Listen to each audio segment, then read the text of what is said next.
Hi friends, मैं हूँ शाहनवाज़ अख्तर और एक बार फिर मैं लेकर आया हूँ स्टडी विथ मी सीरीज़ के। ये PYQ सीरीज़ है। इसमें हम पढ़ने वाले हैं वही चैप्टर रिफ्लेक्शन, रिफ्रैक्शन और तो वहाँ के जो PYQ है वो देखेंगे। ये पार्ट 4 है। चलिए हम चलते हैं पहले। तो यहाँ पे एक चीज़ आपको बताना ये है कि हम इस चैप्टर में जो अभी इस सीरीज़ में हम पढ़ने जा रहे हैं वो है रिफ्रैक्शन। तो रिफ्रैक्शंस के बारे में हम पहले जानेंगे, फिर उसके बाद क्वेश्चंस करेंगे। देखिए ये यहाँ पे हम जानते हैं रिफ्रैक्शंस के बारे में। You know many thing about the refractions, like कि रिफ्रैक्शंस क्या होता है। So refraction means what?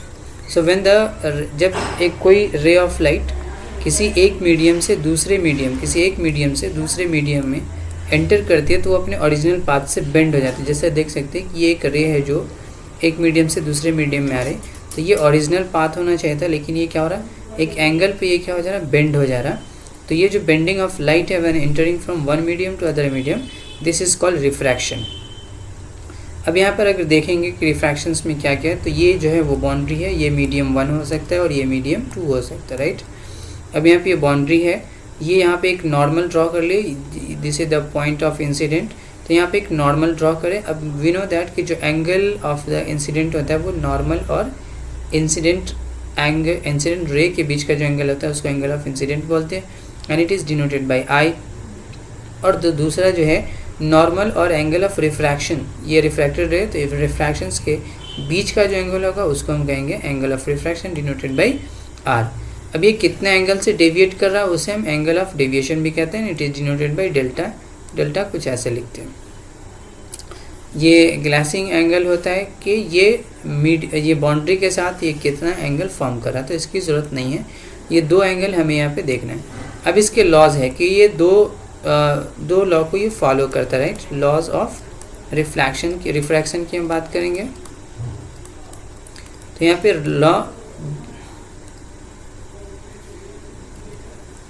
दो लॉ ऑफ रिफ्रैक्शन है। तो पहला ये है कि ये जो इंसिडेंट रे है, रिफ्रैक्टेड रे है, और जो नॉर्मल है वो एक ही प्लेन पर लाई करता है, राइट, जो सेम है, जो कि लॉ ऑफ रिफ्लेक्शन का भी सेम ही है। दूसरा लॉ ये कहता है कि जो साइन आई है, साइन आई और बाई साइन आर है, ये एक कांस्टेंट होगा। इसे हम लोग कहते हैं रिफ्रैक्टिव इंडेक्स। यहाँ से ये बहुत ही इंपॉर्टेंट है, इसे हम कहते हैं रिफ्रैक्टिव इंडेक्स, राइट। तो यहाँ पे ये एन जो है वो रिफ्रैक्टिव इंडेक्स है, इसको न्यू बेसिकली पढ़ते हैं। तो ये है, इसे ये जो लॉ है दूसरा लॉ है, और इसी लॉ को स्नेल्स लॉ भी कहते हैं, स्नेल्स लॉ, राइट। ये स्नेल्स लॉ भी कहलाता है। तो ये लॉ ऑफ रिफ्रैक्शन है जिसको जाना जाए। अब यहाँ पे हम डिटेल में जानेंगे कि जो रिफ्रैक्टिव इंडेक्स होता है वो होता क्या है। तो देखते हैं दूसरे, अब देखेंगे रिफ्रैक्टिव इंडेक्स क्या होता है। रिफ्रैक्टिव इंडेक्स, सो रिफ्रैक्टिव इंडेक्स मतलब होता है यहाँ पे कि जब कोई एक मीडियम से, लाइक हम यहाँ पे ड्रॉ कर लेते हैं, ये यहाँ से जा रहा तो ये बेंड हो जा रहा किसी एंगल पर। ये मीडियम 1 है और ये मीडियम 2 है। तो सपोज करते हैं कि जब मीडियम 1 में जो स्पीड ऑफ लाइट है वो कुछ भी होगा, दैट इज़ v1, और मीडियम 2 में जाके स्पीड जो जाएगा वो v2 हो जाएगा। तो यहाँ पे अगर रिफ्रैक्टिव इंडेक्स जो होता है वो डिफाइन किया जाता है n is equal to c/v। मतलब c क्या है यहाँ पर, तो ये है speed of light in vacuum, कि वैक्यूम में जितना स्पीड होगा और जो उस मीडियम में जितना स्पीड होगा उसको हम कहेंगे रिफ्रैक्टिव इंडेक्स। अगर हम मीडियम फर्स्ट का रिफ्रैक्टिव इंडेक्स फाइंड करें तो हमारे पास क्या आएगा, n1 is equal to c/v1, और जबकि दूसरे मीडियम का क्या हो जाएगा, c/v2। और ये जो ny/n2 है वही क्या है, रिलेटिव रिफ्रैक्टिव इंडेक्स कहता है। तो याद रखेंगे कि ये जो रिफ्रैक्टिव इंडेक्स है इसे हम एब्सोल्यूट रिफ्रैक्टिव इंडेक्स भी बोलते हैं, absolute refractive index, absolute refractive index. यानी कि अगर किसी भी स्पीड ऑफ लाइट जो वैक्यूम में, स्पीड ऑफ, यहाँ पे हम सी को लिख सकते हैं, speed of light, speed of light in vacuum, and we know that it is equal to 3 into 10 power 8 metre per second होता है। तो हम याद रखेंगे कि ये जो सी जो क्या है, लाइट है, वैक्यूम में जो स्पीड ऑफ लाइट होता है हम उसे सी से रिप्रेजेंट करते हैं और इसकी वैल्यू होती है 3 into 10 power 8 metre per second. अब यहाँ पे हम बात करते हैं कि जो रिफ्रैक्टिव इंडेक्स होता है वो दो तरह का होता है। रिफ्रैक्टिव इंडेक्स टू टाइप्स के होते हैं, एक को बोलते हैं एब्सोल्यूट और दूसरे को बोलते हैं रिलेटिव। एब्सोल्यूट और रिलेटिव। एब्सोल्यूट तो यही जो है यहाँ पे हमने लिखा कि speed of light in vacuum divided by the speed of light in medium, हम उसको एब्सोल्यूट बोलते हैं। सो हम यहाँ पे लिख सकते हैं is equal to C by V. जबकि रिलेटिव क्या होता है कि refractive index of medium 1 and medium 2 दोनों का जो रेशियो होगा उसे हम कहेंगे रिलेटिव रिफ्रैक्टिव इंडेक्स। सो हम इसको डिफाइन कर सकते हैं, refractive index of medium 1 with respect to medium 2। तो it can be written like that, अगर ये मीडियम 1 है और ये मीडियम 2 है तो हम इसको लिख सकते हैं N12। इट मीन्स दैट के it's not 12, it is 1 2। So refractive index of first medium with respect to second medium, तो ये हो जाएगा N1 बाई N2। यहाँ से हमें कुछ फार्मूले मिलेंगे जो कि बहुत ही इंपॉर्टेंट होगा। तो देखिए यहाँ पे क्या देगा, अब यहाँ पे इसको हम लिख सकते हैं, वी नो दैट के 1 जो N1 क्या है C बाई V1 है और ये C बाई V2 है, तो हम लिख देंगे यहाँ पर C by V1 divided by C by V2। अब देखिए क्या हो जाएगा, N12 जो हो जाएगा वो हो जाएगा C by V1 into V2 by C। So C और C कैंसिल हो जाएगा, तो ये हो जाएगा V2 by V1। It means के जो refractive index of first medium with respect to second medium होगा वो speed of light in the second medium with respect to first medium के होगा। तो यहाँ से सिमिलरली हम फाइंड कर लेंगे 1 to 1 क्या होगा, तो जाहिर सी बात है ये इसका रेसिप्रोकल होगा। अब यहाँ से हमें एक और फार्मूला आ जाएगा, वो ये होगा कि अगर हम देखेंगे N12 इंटू N21 करेंगे तो ये हमारे पास क्या आएगा, 1 आएगा, ठीक है, N12। सो यहाँ से हम लिख देंगे N12 is equal to 1 by N21 और N21 it is equal to 1 by N12। तो ये फार्मूला पे this based on this formula you will get the question, right. और कई बार इस दोनों फार्मूला पे कई क्वेश्चंस पूछे गए। तो अब हम डायरेक्टली चलेंगे, हम देखेंगे कि इससे क्वेश्चंस रिलेटेड कैसे रहते हैं। तो डायरेक्टली यहाँ पे refractive index of the water is 4/3 and for the गिलास it is 3/2 with respect to air. So what is the refractive index of the glass with respect to water? So remember it कि जब भी किसी का air के साथ हम उसको क्या करते हैं, रिफ्रैक्टिव इंडेक्स फाइंड करते हैं, तो ये एब्सोल्यूट रिफ्रैक्टिव इंडेक्स कहलाता है। Anywhere when you are finding the refractive index of the medium with respect to the air or the vacuum, it is called absolute refractive index। और अगर किसी medium के साथ करेंगे तो ये कहलाएगा रिलेटिव रिफ्रैक्टिव इंडेक्स। तो हम इसे सॉल्व करके देखेंगे। यहाँ पे क्या दिया हुआ, रिफ्रैक्टिव इंडेक्स ऑफ वाटर दिए गिवन है, तो हम डायरेक्टली लिखेंगे N of water, G stand for water, it is 4/3। और दूसरा क्या है, refractive index of the glass, sorry here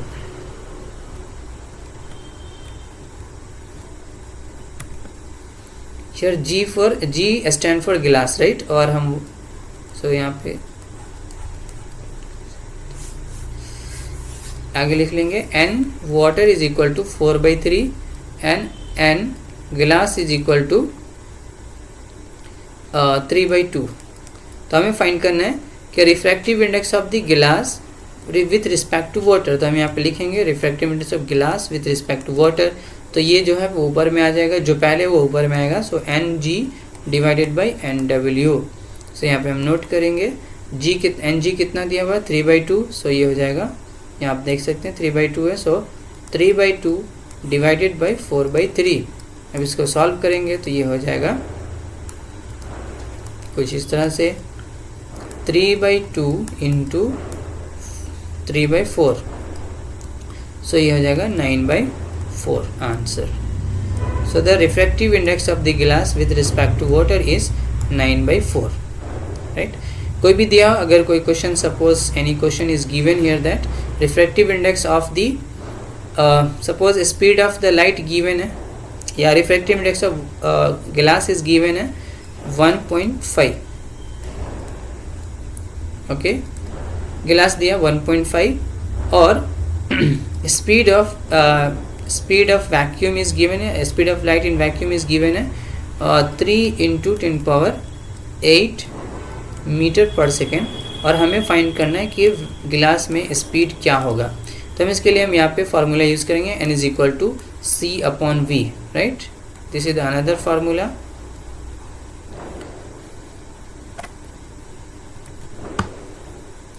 so यहाँ पे हो जाएगा n = c दिया हुआ है 3 × 10⁸ एंड डिवाइडेड बाई v।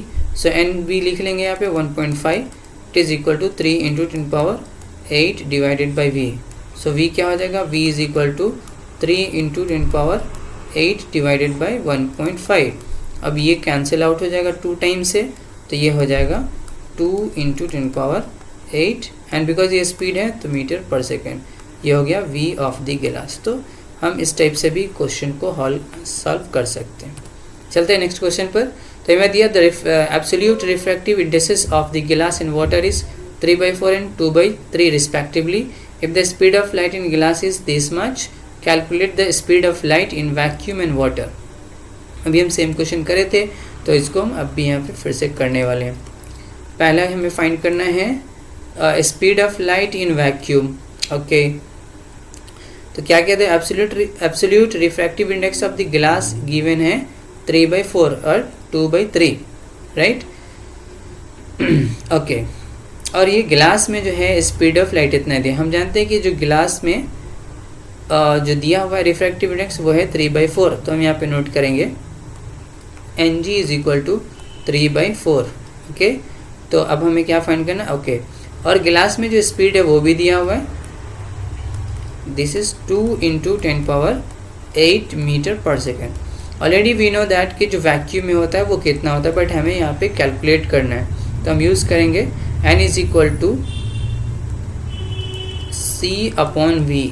तो c तो मुझे मालूम है कि ये वैक्यूम में जो स्पीड ऑफ लाइट है, तो हमें यहाँ पे c फाइंड करना है। तो ये होगा 3/4, it is equal to c divided by 2 × 10⁸ metre per second, okay. चलते हैं आगे। तो नेक्स्ट हमें देखना है यहाँ से क्या हो जाएगा। सो ये इस तरफ आ जाएगा। So 3/4 × 2 × 10⁸, it is equal to c। तो यहाँ से हो जाएगा 2 टाइम्स, यस, से हो गया 3/2 × 10⁸ metre per second, it is equal to c। यहाँ पे something is wrong, like this should be, wait, या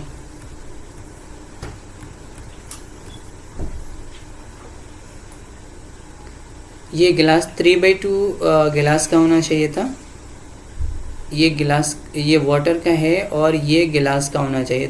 3/2 जो है वो गिलास का होना चाहिए था। सो यहाँ पे रॉन्ग आ गया, इसलिए 3/2 होगा। 3/4, 2 and 2 cancel out, so this will be only 3, right, okay। Now similarly यहाँ पे 3/4 दिया और हमें वाटर में इसकी फाइंड करनी है, राइट। तो देखेंगे